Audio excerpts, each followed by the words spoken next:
वालेकुम अस्सलाम वरहमतुल्लाह। मौलाना साहब, एक तो ये कि अगर आप जैसे वालिदैन की कब्र किसी दूसरे मुल्क में हो, आप दूसरे मुल्क में रहते हैं, तो उसमें कैसे उनकी कब्र के लिए किया जाए, और दूसरा ये कि वालिदैन के इंतकाल के बाद बेहतरीन क्या चीज़ की जाए जिनको जो उनको खुश कर दे। देखिए, पहली बात तो यह है कि अगर वालिदैन किसी ऐसी जगह रहते हैं जहाँ तक आपकी रसाई नहीं है, तो पिछले लेक्चर्स में ये बात हुई है कि रसूल करीम ने फरमाया कि हत्ता वालिदैन के क़ुबूर की ज़ियारत के लिए 2 साल का सफ़र भी करना पड़े तो इंसान को करना चाहिए।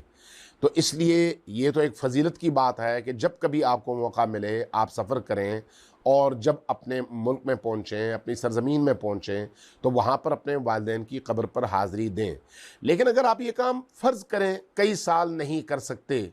तो फिर उनके लिए ऐसा काम करें जिसको हम सदक़े जारिया कहते हैं। मसलन मस्जिद आप बना देते हैं, जब तक मस्जिद रहती है, जब तक उस मस्जिद में इबादत होती है, वालिदैन को उसका सवाब मुसलसल मिलता रहता है।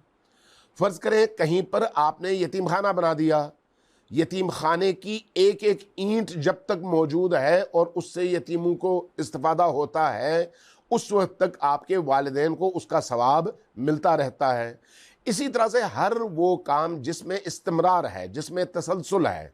जिस पर आपने एक दफ़ा सरमाया लगाया और वो काम हमेशा कार खैर के तौर पर, खैरात के तौर पर, सदक़े जारिया के तौर पर वो काम जारी है, उससे यकीनन सुबह हो शाम जब कभी फ़ायदा आम्मतुन्नास को पहुँचता है, उसी फ़ायदे के साथ साथ ये फ़ायदा आपके उन वालिदैन को भी पहुँचता है जिनकी नीयत से आपने ये काम अंजाम दिया है। तो इसलिए यतीमों की कफ़ालत हो,